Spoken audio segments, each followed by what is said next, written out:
शांति।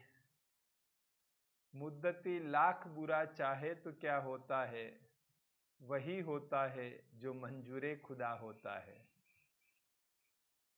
मैं जब फिल्म देखता था तो एक दुबला पतला हीरो और उसके सामने 8-10 हट्टे कट्टे मोटे मोटे जवान विलेन, और उनके विलेन के हाथों में कोई हथियार, लाठियां, हीरो के हाथ में कोई भी हथियार नहीं। और फिल्म में 2-5 जगह ऐसा होता था कि बस अभी तो हीरो को मार ही देंगे, अभी हीरो मारा जाएगा, अब नहीं बचेगा, उसकी हड्डियां भी टूट जाती है, सब कुछ होता है। लास्ट में क्या होता है? लास्ट में हीरो जीत जाता है और सभी विलेन गुंडे जो हैं वो हार जाते हैं या मारे जाते हैं। मुझे बड़ा आश्चर्य होता था कि ये कैसे पॉसिबल है कि हीरो बिना हथियार के भी जीत जाता है और इतने विलेन के पास सब कुछ होते हुए वो हार जाते हैं। तो बड़ा संकल्प चलता था कि ये कैसे पॉसिबल है, ऐसा कैसे हो सकता है। जब थोड़ी समझ आई तो पता चला कि हीरो इसलिए जीत जाता है, आपको भी शायद पता होगा क्यों जीत जाता है हीरो। हीरो इसलिए जीत जाता है क्योंकि वो फिल्म का राइटर और डायरेक्टर, उसकी इच्छा है कि हीरो जीत जाए, इसलिए हीरो जीत जाता है। हीरो का अपना इतना बल नहीं होता है, इतनी शक्ति नहीं होती कि वो जीत सके, पर जो डायरेक्टर है, एक्टर है, उनकी इच्छा होती है कि हीरो जीत जाए। इसलिए कितनी भी कठिनाई आती है, कितनी भी मुसीबत पड़ती है, कितनी ही परिस्थितियां उसके विपरीत जाती है, कितनी बार वो हारने के कगार पर होता है, फिर भी वो जीत जाता है। तो ये उस राइटर और डायरेक्टर की कमाल है। अभी हम वास्तविक दुनिया की इस फिल्म के बारे में सोचें। ये जो ड्रामा चल रहा है, इस विश्व नाटक का ड्रामा चल रहा है, इस विश्व नाटक के ड्रामे में क्या हो रहा है? इसका राइटर डायरेक्टर स्वयं परमात्मा पिता है, और परमात्मा पिता ने इस कलयुग के अंत में और सतयुग के आरंभ में, इस संगम युग पर हम बच्चों को चुना है। हम बच्चों को हीरो पार्ट प्ले करने के लिए चुना है, और जब हीरो पार्ट प्ले करने के लिए चुना है तो हमारी जीत वहीं से सुनिश्चित हो जाती है। हम तभी जीत जाते हैं जब हम भगवान के बनते हैं, तो जीत पक्की है हमारी, क्योंकि डायरेक्टर खुद चाहता है कि हम ही जीते, इसलिए हम जीत जाते हैं। महाभारत में बहुत सुंदर वर्णन आता है। जब युद्ध निश्चित हो जाता है कि ये पांडवों और कौरवों में युद्ध होना है, तो अर्जुन और दुर्योधन दोनों ही कृष्ण की मदद के लिए जाते हैं। कृष्ण विश्राम कर रहे होते हैं। अर्जुन कृष्ण के पैरों की तरफ बैठ जाता है। दुर्योधन सोचता है मैं पैर की तरफ क्यों बैठूं, वो कृष्ण के सिर की तरफ बैठ जाता है। थोड़ी देर बाद जब कृष्ण विश्राम से उठते हैं तो सीधा उनकी नजर पैर की तरफ जाती है, तो कहते हैं अच्छा अर्जुन कैसे आना हुआ? तब पीछे से दुर्योधन कहता है कि हे कृष्ण मैं भी आया हूं। तो क्या अच्छा दुर्योधन कैसे आना हुआ आपका? तो दोनों कहते हैं कि अब जो युद्ध होने वाला है, उस युद्ध में हमें आपकी मदद चाहिए। तो कृष्ण कहता है कि ठीक है, मैंने पहले अर्जुन की तरफ देखा तो मैं अर्जुन को पहला चांस देता हूं, और मेरे पास दो चीज हैं देने के लिए। एक है मेरी 11 अक्षौहिणी सेना, और दूसरा है दूसरी तरफ मैं अकेला, और वो भी मैं हथियार नहीं उठाऊंगा युद्ध में। ये दोनों ऑप्शन हैं, आपको जो चूज करना है दोनों में से आप चूज कर लीजिए। तो पहले अर्जुन को पूछते हैं कृष्ण, तो दुर्योधन कहता है कि नहीं, मैं आपके सिर की तरफ बैठा था, मैं पहले आया हूं, पहले मुझे मांगने का अधिकार चाहिए। क्योंकि उसको ऐसा था कि मैं जो ये कृष्ण की सेना है वो मैं मांग लूं, तो वो कहता है कि पहले मैं मांगूंगा। तो कृष्ण ने कहा कि मैंने पहले अर्जुन को देखा है, इसलिए मैं पहले अर्जुन को चांस देना चाहता हूं। पर दुर्योधन जिद करता है कि नहीं, पहले मैं मांगूंगा। तो कृष्ण ने कहा ठीक है, आप मांग लीजिए पहले क्या चाहिए। तो उसने कहा मुझे आपकी सेना चाहिए। तो कृष्ण ने पुनः कंफर्म किया दुर्योधन के साथ कि आप सोच लीजिए। तो बोले हाँ, मैंने सोच लिया है, मुझे आपकी सेना चाहिए। अर्जुन बोले कि हाँ हे कृष्ण, आप सेना दुर्योधन को दे दीजिए, मुझे बस आप ही चाहिए। और उसके बाद जो हुआ वो हम महाभारत ग्रंथ में पढ़ते हैं। तो कहते हैं कि जहां कृष्ण है वहां विजय है, क्योंकि वो परमात्मा स्वरूप बताया जाता है। तो इस प्रकार से अगर हम परमात्मा की तरफ हैं तो जीत हमारी निश्चित है। परमात्मा हमारे साथ है इसलिए हम जीतते हैं ये बात नहीं है, लेकिन हम परमात्मा की तरफ हैं इसलिए हमारी जीत निश्चित है। अभी आप देखिए, अभी युद्ध हो रहा है, अभी भी बुराई का और अच्छाई का युद्ध हो रहा है। इस संगम युग में बुराई है रावण, कंस, दुर्योधन, और अच्छाई है परमात्मा पिता भगवान। तो हम किस तरफ हैं? अगर हम अच्छाई की तरफ हैं तो जीत हमारी है। दुनिया में कहते हैं कि भगवान आपकी तरफ है तो जीत आपकी है, लेकिन सच बात तो यह है कि हम अच्छाई की तरफ हैं, हम भगवान की तरफ हैं, इसलिए जीत हमारी निश्चित है और हम जीतेंगे ही। हर कल्प जीतते आए हैं, इस बार भी हम जीतेंगे। दुनिया में कहते हैं कि सूर्य पूर्व की ओर उगता है, पूर्व दिशा में उगता है, सूर्य पूर्व दिशा में उगता है। पर सच्चाई यह है कि जिस तरफ सूर्य उगता है उसको पूर्व दिशा कही जाती है। इसलिए भगवान हमारे साथ हैं, इसके बजाय हम भगवान के साथ हैं, इसलिए हमारी जीत निश्चित है। कई बार हम ये सोचते हैं कि हमने राजयोग का कोर्स किया, कि हमने 10 साल पहले राजयोग का कोर्स किया तो हम 10 साल से ज्ञान में हैं, ऐसा हम मानते हैं और बोलते भी ऐसा हैं हम।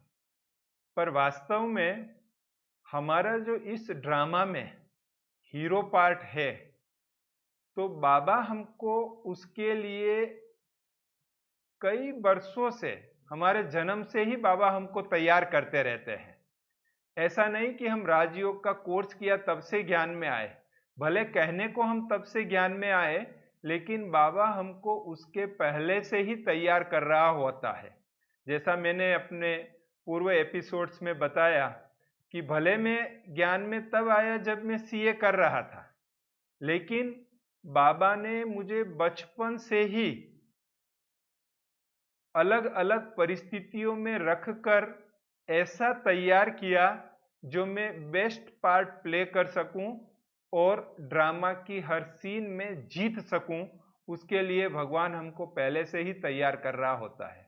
हमें भले नहीं पता होता है, लेकिन जब हम अपनी जीवन कहानी पर नजर डालते हैं तो बाबा को हम बहुत बहुत धन्यवाद देते हैं कि वो हमें पहले से ही तैयार कर रहा होता है। और इस जीवन में कितनी ही परिस्थितियां आ जाए, लेकिन भगवान हमें बचा लेता है, क्योंकि उसको वो कार्य लेना होता है, हमारा वो पार्ट बेस्ट बनाना होता है, तो हमें किसी न किसी रूप में वो बचा लेता है और विजयी बना देता है।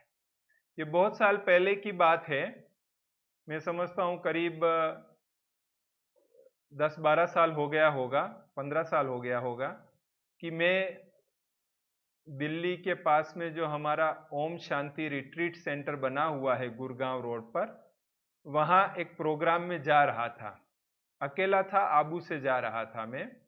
तो ट्रेन से दिल्ली पहुंचा, तो हमारा एक और बड़ा सेंटर सोनीपत में है, वहाँ हमारे लक्ष्मण भाई जी निमित्त हुआ करते थे और एक सतीश भाई जी हैं। तो जब उनको पता चला कि मैं ORC Om Shanti retreat centre में जा रहा हूँ, तो उन्होंने मुझे फ़ोन किया कि आप सोनीपत नहीं आए हैं, आप केवल चक्कर लगा के जाइए, हम आपको रेलवे स्टेशन से ले जाएंगे और चक्कर लगा के फिर हम आपको ओआरसी छोड़ देंगे। मैंने कहा चलो ठीक है, मेरे पास आधा दिन एक्स्ट्रा था, तो इधर मिलते हुए चले जाएंगे।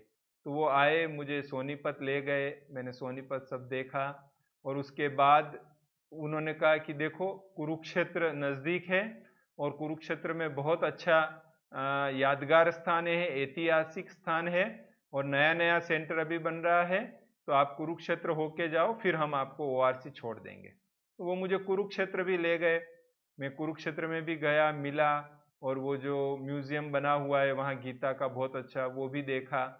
थोड़ा शाम का टाइम हो गया था, फिर वहाँ से हम ओआरसी के लिए निकले। तो छोटी कार थी, मारुति 800 कार थी और एक भाई चला रहा था, मैं आगे बैठा था। हम जा रहे थे और अंधेरा हो गया, काफ़ी रात हो गई थी। तो ओआरसी से 3-4 किलोमीटर पहले रात के करीब 12:30 पौने 1 बजा था, हम जा रहे थे, तो अचानक हमारी गाड़ी को टक्कर लगी। कुछ समझ में नहीं आया कि टक्कर कैसे लगी, लेकिन हमारी गाड़ी ऐसे सीधी जा रही थी तो ऐसे टेढ़ी हो गई, गाड़ी घूम गई और जैसे पीछे से कोई धक्का दे रहा है और गाड़ी घिसट रही है, ऐसे घिसट घिसट के चल रही है, घसीट घसीट के चल रही है। तो फिर अचानक रुक गए, तो हमने देखा कि ये तो सामने ट्रक है। फिर हम जैसे तैसे दरवाज़ा खोल के बाहर निकले, तो सामने बड़ा ट्रक था और ट्रक वाले ने ब्रेक लगा दिया था, इसलिए हम बच गए थे। वो ट्रक वाला बोले कि मुझे तो आपकी ये गाड़ी दिखाई नहीं दे रही थी, क्योंकि वो तो बहुत ऊंचा बैठा हुआ था। तो उसने बोला कि मुझे तो ये छोटी गाड़ी दिखाई नहीं दी, और इस प्रकार से वो हमको घसीटते हुए थोड़ा मीटर तक तो ले गया था। लेकिन कमाल ये थी कि गाड़ी ने पलटी नहीं खाई, और हम बच गए, नहीं तो कुछ दूसरा ही हो सकता था। तो ऐसी घटनाएं भी हुई है जीवन में कि जब बाबा ने बाल बाल बचा लिया, ऐसा कहेंगे तो चलेंगे, क्योंकि ड्रामा में उसको कुछ पार्ट प्ले करवाना था, तो उन्होंने बचा लिया। उसके बाद जब मुझे युगांडा में, मैं जब अफ्रीका गया था, तो वहाँ कंपाला में एक दोस्त के वहाँ गए थे, थोड़ा प्रोफेशनल वर्क था उसके हिसाब से, जो मैंने पहले वाले एपिसोड में बताया है। तो वहाँ पर हम झांझीबार करके एक दर्शनीय स्थल है, टूरिस्ट प्लेस है, तो एक दिन वहाँ पर घूमने के लिए गए। वो ले गए थे कि बहुत दिन हुए आए को, ये एक देखने का स्थान है, हम चक्कर लगा के आते हैं। तो वहाँ बहुत अच्छा झरना और बहुत पानी, बहुत गहरा पानी और काफ़ी अच्छा स्थान था। तो गए, हम उसके पास गए, अचानक से मेरा पैर जो है वो फिसला फिसला। तो मैंने दूसरे ही क्षण अपने आप को संभाल लिया। अगर उस समय में नहीं संभाल पाता अपने आप को, तो उस तेज बहाव वाले गहरे पानी में बिल्कुल चला जाता। भले मुझे थोड़ा बहुत तैरना आता है, लेकिन वो पानी और वो बहाव ऐसा था कि मैं फिर बाहर नहीं निकल पाता था। तो इतना बाबा का थैंक्स किया, पर ऐसी सीन थी जो भले रोमांच खड़ी करने वाली सीन थी, लेकिन बाबा ने उसमें भी मुझे बचा लिया। तो ऐसी कई परिस्थितियां आती है कि जब बाबा हमारा ऐसा ख्याल रखता है और तब मन में आता है कि जाको राखे साइया मार सके ना कोई, बाल न बांका कर सके जो जग बेरी होए। भले कुछ भी परिस्थितियां आवे, लेकिन हम बच जाते हैं, जीत जाते हैं और हम अपना बेस्ट पार्ट प्ले करते हैं। जब आबू में मेरे लिए कार लेने की बात चल रही थी, तो आदरणीय रमेश भाई जी ने मुझे कहा, जो हमारे मैनेजिंग ट्रस्टी थे, कि आप कोई अपने लिए कार पसंद कर लीजिए, आपको बार बार जयपुर, अजमेर, अहमदाबाद, उदयपुर आना जाना पड़ता है, तो आप एक कार पसंद कर लीजिए। तो हमने सोचा कम खर्च वाली ही हम पसंद करें, पर शरीर की लंबाई ज़्यादा होने से ऐसी कार चाहिए कि जिसमें हम आराम से बैठ सके, चला सके। तो फिर मारुति की वैगन आर कार मैंने भाई साहब बॉम्बे में थे, तो मैंने ईमेल लिखा कि भाई साहब ये मारुति की वैगन आर कार है, इसमें मेरा शरीर का सेटिंग हो जाएगा, तो ये कार भले हम ले सकते हैं। तो भाई साहब ने मुझे लिखा कि नहीं, आपको हाईवे पर जाना होता है, इसलिए safety first. Maruti wagon R car छोटी कार है, ये आपके लिए सेफ नहीं है, आप दूसरी कार, बड़ी कार पसंद कीजिए। मैंने सोचा कि क्यों एक्स्ट्रा खर्च करने का, लेकिन जब भाई साहब ने विशेष कहा, तो फिर मारुति की SX4 करके नई नई उस समय आई थी कार, तो वो हमने पसंद की।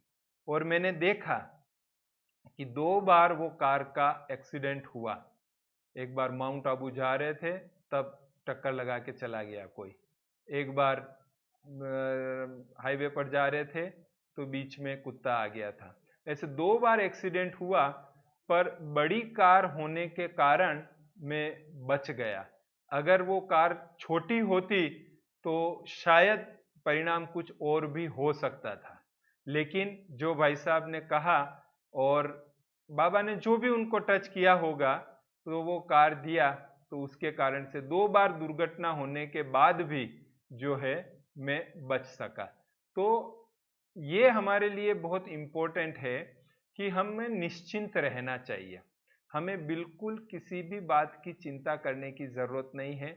हम श्रीमत पर चलते रहें, जो परमात्मा पिता ने हमारे लिए आज्ञाएं दी हैं, सेवाएं दी है, जो बड़ों के द्वारा हमको डायरेक्शन मिलते हैं, अगर हम उस पर चलते रहें तो जीत हमारी निश्चित है।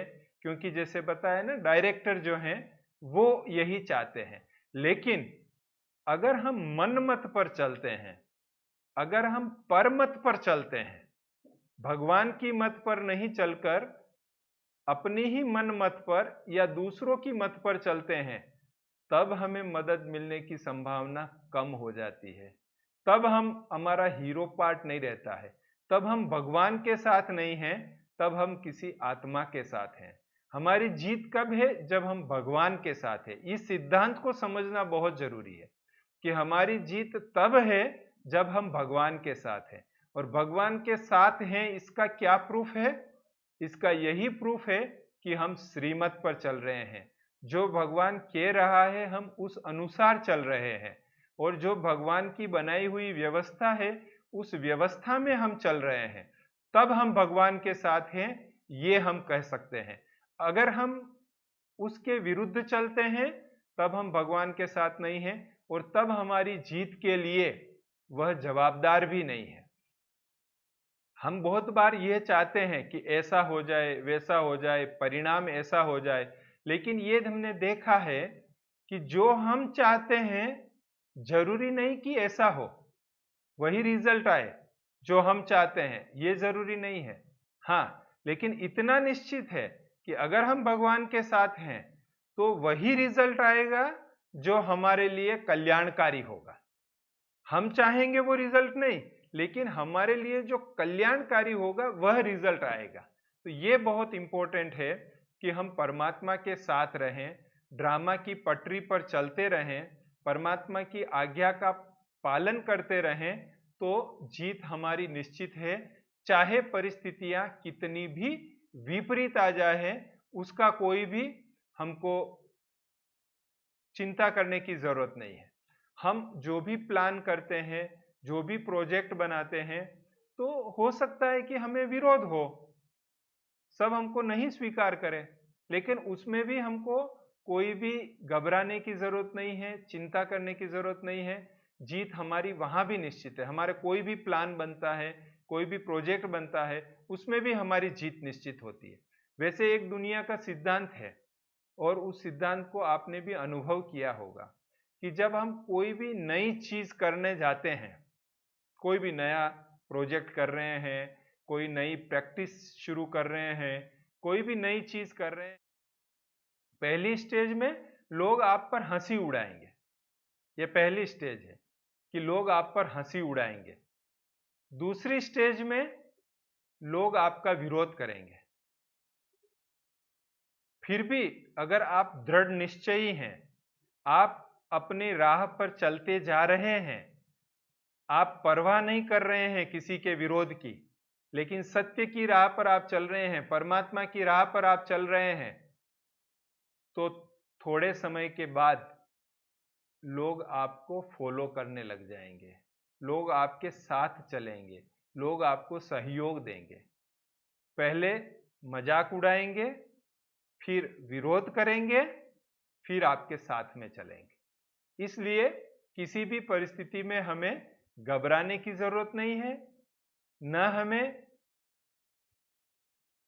कोई प्रैक्टिस छोड़ने की जरूरत है, गिव अप करने की जरूरत नहीं है कि नहीं ये मेरे से नहीं हो सकेगा, इतना विरोध हो रहा है, नहीं हो सकेगा, ये भी करने की जरूरत नहीं है। हमें सदा ये स्मृति रखनी है कि हम परमात्मा के साथ हैं, हम परमात्मा की साइड में हैं, इसलिए जीत हमारी निश्चित है। विरोध भले कितना भी हो, लेकिन जीत हमारी निश्चित है। हमारे विचारों का विरोध एक्चुअली हमें परफेक्ट बनाता है। मैंने तो देखा कि हमारे कई ऐसे प्रोजेक्ट थे कि जब हमको हमारा विरोध हुआ, लेकिन हम इतने क्लियर थे अपने प्रोजेक्ट में, अपने विचारों में इतने क्लियर थे और संपूर्ण श्रीमत अनुसार थे, तो हमको उनका विरोध नहीं लगा, लेकिन उसको और परफेक्शन हो रहा है ऐसा हमको महसूस हुआ। मुझे याद है एक बार हम एक प्रोजेक्ट के लिए मीटिंग कर रहे थे, करीब 20-25 भाई बहने थे, सभी अनुभवी थे। मैं नया था, मैं इतना अनुभवी नहीं था जितने बाकी के सब अनुभवी थे। और एक प्रोजेक्ट मैंने प्रेजेंट किया उसमें मीटिंग में कि हमको ये प्रोजेक्ट करना चाहिए, उसका थोड़ा डिटेलिंग बताया।